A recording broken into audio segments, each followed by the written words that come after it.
पर तुमने जिस तरह से कमाया है उसका भोग तुम्हें अकेले ही भोगना पड़ेगा, कोई दूसरा नहीं भोगेगा।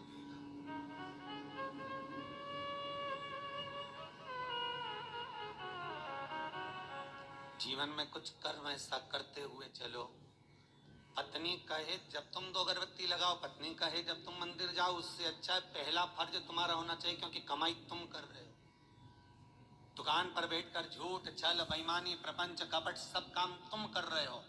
पत्नी ने एक बार भी नहीं बोला कि तुम छल करना, कि बेईमानी करना, कि कपट करना। उसने तो केवल शादी के समय पर 7 भावर ली थी, तब पंडित जी ने खिलवा दिया था। पत्नी के 7 वचन में से एक वचन था कि मैं तुम्हारे साथ ब्याह कर जा रही हूं तो मेरा भरण पोषण तुम्हें करना है, पर इतनी सी बात थी। उसके बाद पत्नी ने एक बार भी नहीं कहा कि तुम ढेर सारा कमा कर लेकर आओ। बच्चे कभी नहीं कहते कि पिताजी आप हमारे लिए झूठ बोलो, कपट करो, छल करो, बेईमानी करो। बच्चे कभी नहीं कहेंगे, ना पत्नी कहेगी। जब ऊपर जाओगे, यम की खेत चढ़ोगे, तो यमराज तुम्हें जब नरक में पटकेगा तब कहोगे मैंने झूठ पत्नी के लिए बोला था, मैंने बच्चों को पढ़ाने के लिए, आगे बढ़ाने के लिए झूठ बोला था, मेरे अकेले को नरक क्यों पटक रहे हो? पत्नी और बच्चों को भी तो पटको। तो यमराज भी कहेगा झूठ तूने बोला, कपट तूने करा, बेईमानी तूने करी, प्रबंध तूने करा, तो भोग भी तू भोग, दूसरा काय को भोगेगा। इसलिए माता तुम्हें चिंता करने की जरूरत नहीं, तुम तो जोरदार जूड़ा मूड़ा बांध के अच्छे से रहो। पर मुख से तुम्हारा नाम है धर्म पत्नी। एक होती है पत्नी जो पति को पतन के रास्ते पर ले जाती है, सिनेमा घर ले जाती है, मायके ले जाती है, शॉपिंग मॉल ले जाती है, वो पत्नी कहलाती है। एक होती है धर्म पत्नी जो पति को धर्म के पथ पर लेकर जाती है। एक होती है धर्म पत्नी जो पति से कहती है कथा आ रही है शिव महापुराण की, थोड़ी देर सुन लेना। अरे तो मैं दुकान पे नहीं बैठूं, दुकान पे टीवी लगवा लो, दुकान पर मोबाइल रख के सुनो। अरे नेट का खर्चा कौन सीवर वाला महाराज देगा? 150-200 रुपए का नेट चले तो कौन कौन महाराज देगा क्या? तो पत्नी उस समय पर एक शब्द जरूर बोल दे कि कमा किसके लिए रहे हो, पहले ये तो बता। घर में रोटी का डब्बा लगा लगाया रह जाता है, पत्नी फोन कर करके रह जाती है आ जाओ भोजन तैयार है, आ जाओ। ग्राहक ऐसे टूट पड़ रहे, ऐसे टूट पड़ रहे कि 1 मिनट तो खाना खाने की फुर्सत नहीं। और बच्चा टिफिन लेके आ गया तो टिफिन 2 घंटे तक रखा दिया, ठंडा हो गया, सारा की सारा बेकार हो गया। और तुमको ठंडा भोजन गाय की सांदी जैसा बस खा रहे, ऊपर से दुकानदार फिर ग्राहक बोल रहे सेठ जी मुंह में रोटी।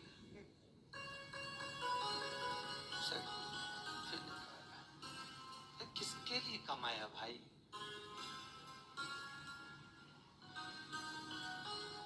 ना राम नाम लीनो तूने भरी जवानी में, तू डूब के मर जा रे चुल्लू भर पानी में। और समझने वाली बात तो ये है कि इतना बड़ा मनुष्य चुल्लू भर पानी में डूबे कैसे? इतना बड़ा मानव चुल्लू भर पानी में डूब के मरेगा तो मरेगा कैसे, ये सोचने वाली बात है। तो उसमें भी शास्त्र में वर्णन किया, जो मनुष्य भगवान का भजन नहीं करता, जो मनुष्य भगवत स्मरण नहीं करता, जो मनुष्य भगवत कीर्तन नहीं करता, जो मनुष्य कभी स्मरण नहीं करता, वो कीड़े की तरह जन्म लेता है और कीड़ा चुल्लू भर पानी में डूबकर मर सकता है। धर्म पत्नी का फर्ज है, पति अगर कमा कर तुम्हें ला कर देता है तो तुम्हें चाहिए कि पति से कहो चलो दान करिए, चलो पुण्य करिए, चलो कथा सुनिए, संकीर्तन करिए। ये धर्म पत्नी का फर्ज है।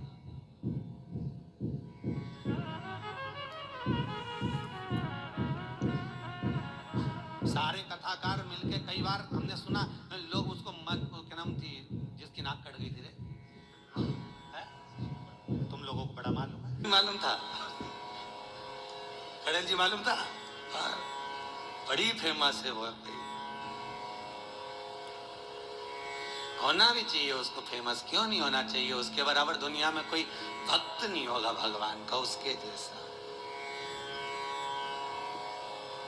आप में से कितने लोग हैं जो भगवान के सामने जाकर कह दे मैं तुमसे शादी करूंगी?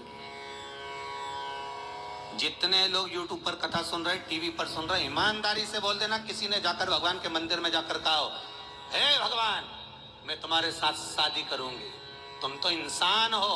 वो राक्षसी थी सूर्पणखा, जो भगवान के सामने सीधा प्रस्ताव लेकर पहुंच गई कि तुम सम पुरुष न मौसम नारी, इसलिए मैं तुमसे विवाह करना चाहती हूँ। भगवान इतने खुश हो गए कि जिंदगी में कहीं की तो मिली जिसने कहा कि तुम्हारे जैसा पुरुष नहीं होगा, मेरे जैसी नारी नहीं होगी। दुनिया समझे तब तो। या तो जो जाए भगवान के पास में, जरा भगवान दुकान नहीं चल रही, भगवान छोरा दे दो, भगवान बहू दे दो, भगवान ये दे दो। भगवान भी इतना बोर हो जाता कि भगवान ने भगत से कहा एक आध दिन तू आके बैठ जाएगा, एक बार आके बैठ जा। होता है, एक भगत भगवान के पास पहुंच गया, भगवान सबसे ज्यादा अच्छी जिंदगी तो तुम्हारी है। भगवान ने कहा हमारी कहीं की जिंदगी अच्छी, और क्या, बढ़िया चांदी की थाली में पकवान आ रहे, लोग पंखा झेल रहे, एसी का रूम तुम्हारा, सारे मंदिरों देखे क्या ठाट के बने हुए, मार्बल का फर्श, मखमल के गादी तकिया, क्या जोरदार जोरदार सारा ठाट, ऊपर चांदी का छतर लगा, हीरे के जेवरात पहने। भगवान सबसे ज्यादा सुखी तो तुम हो। भगवान ने कहा अगर ऐसा सुख है तो एक काम कर, 24 घंटे के लिए तू हमारी जगह खड़े हो जा, चल आजा। तो क्या उसमें क्या होगा, 24 घंटे का कोई सुख होता। भगवान कहने लगे तू खड़ा तो मैं तेरी जगह चले जाता, तू मेरी जगह चले जा। अब भक्त तो बहुत नाराज तो था ही, उसने कहा ठीक है उतरो नीचे, उतरो। तो भगवान विष्णु और लक्ष्मी का मंदिर था, नारायण और लक्ष्मी का। तो भगवान बोले मैं अकेला जाऊं तो पत्नी को भी लाना पड़ेगा ना, तो पति ने अपनी पत्नी को बुलवा लिया, तू भी आ जा, आज अपन भगवान की जगह खड़े होंगे। भगवान को बाहर बैठो, जाओ मंदिर के बाहर, हम दोनों खड़े। भगवान बोले जैसे हम खड़े वैसे की वैसे खड़े रहना हो, हिलना डुलना नहीं, नहीं तो लोगों को मालूम पड़ गया ना, सोच लेना। हाथ पांव कुछ नहीं हिलना चाहिए, कुछ नहीं हिलेगा, तुम्हारे जैसे ही खड़े रहेंगे बिल्कुल। तो हो जाओ खड़े। भगवान हट गए, उन दोनों को खड़ा कर दिया, धनी लुगाई को, दोनों पति पत्नी को। राम जी भगवान नारायण तो आराम से ऐसा हाथ करके खड़े, लक्ष्मी जी भी ऐसा हाथ करके। तो लक्ष्मी जी ऊपर चढ़ी और लक्ष्मी जी ने उसकी पत्नी का हाथ ऐसा करा, ऐसा करी, मुस्कुरा, क्योंकि भगवान की मूर्ति मुस्कुराती भी होती है ना। अरे करे कि नहीं करे दर्शन, करते ना, मुस्कुरा। और तुम भी ऐसे खड़े रहो, मुस्कुरा।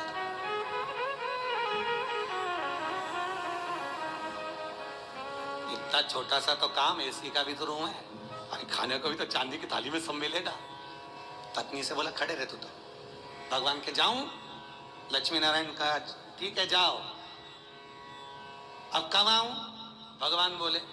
तो वो बोला अभी हम सारा सुख भोग लें फिर आना आराम से। हाँ ठीक है, कल आ जाऊं कि आज ही आऊं? नहीं तुम तो शाम तक वापिस आ जाओ। हम भगवान मां तक गए तो इन्होंने मुंह फिर उतार लिया। लक्ष्मी जी बोली मुस्कुराओ, फिर मुस्कुराओ।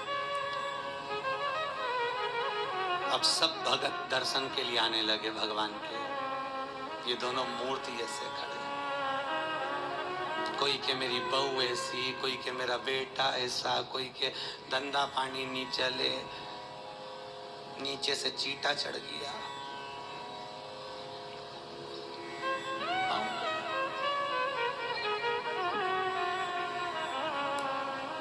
अब नीचे से चीटा चढ़ा तो पत्नी सीधे खड़े रहो, सीधे खड़े रहो।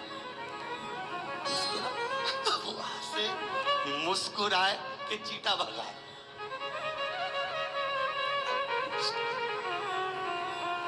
जहां लक्ष्मी जी खड़ी थी वही हाथ लेके मच्छर काटे जा रहा। पति बोले अभी तो मेरे से कह रही थी, मुस्कुरा, मच्छर खा रहा, मुस्कुरा। तब एक आया भगत, 11 दिए जला गया उनके बिल्कुल पांव के पास।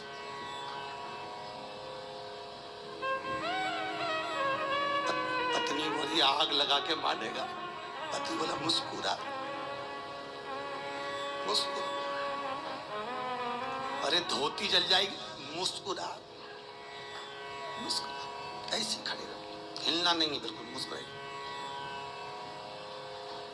तब एक आई बेचारी नैनों से नीर बहाती हुई, भगवान बहुत दुखी हो गई। इतने में जो पास में खड़ी थी पत्नी, हमारे से पूछ ले हम कितने दुखी हैं। पति बोला तू चुप रह, मुस्कुरा। लक्ष्मी उसको चांदी की थाली में भोजन लग के आया। पति पत्नी के मन में धीरज बंधी। 8 घंटे से खड़े थे। घर पे होते तो चाय भी पी लेते, यहाँ तो कुछ भी नहीं आया। अब खाना आया है, जल्दी से खा लेना। पंडित जी थाली लाए, रखी, तुलसी डाली, हाथ में पानी लेके फेरा, घंटी बजाई, थाली ढाकी, वापिस ले गए।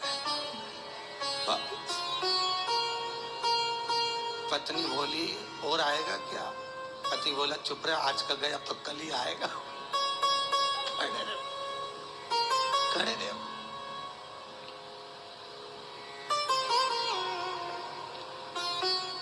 शाम के समय भगवान नारायण और लक्ष्मी आ गए। क्यों भैया, सुख में तो हो क्या? आग लगे बस सुख का नाथ, तुम तो तुम्हारी जगह खड़े हो जाओ, हम तो हमारे अच्छे, तुम वहीं आ जाओ वापिस। जल भगवान बोले हम तो नहीं आ रहा, तुम ही खड़े रहो, कि हमारे बाप की सौगंध है, हम दूसरी बार भगवान नहीं बनेंगे, तुम तो खड़े हो जाओ। बड़ी मुश्किल से भगवान नारायण लक्ष्मी फिर खड़े हुए। हमें लगता है सामने वाला व्यक्ति बहुत सुखी है, पर उसकी जगह पर जब हम बैठते हैं तब मालूम पड़ता है कि दुख जीवन में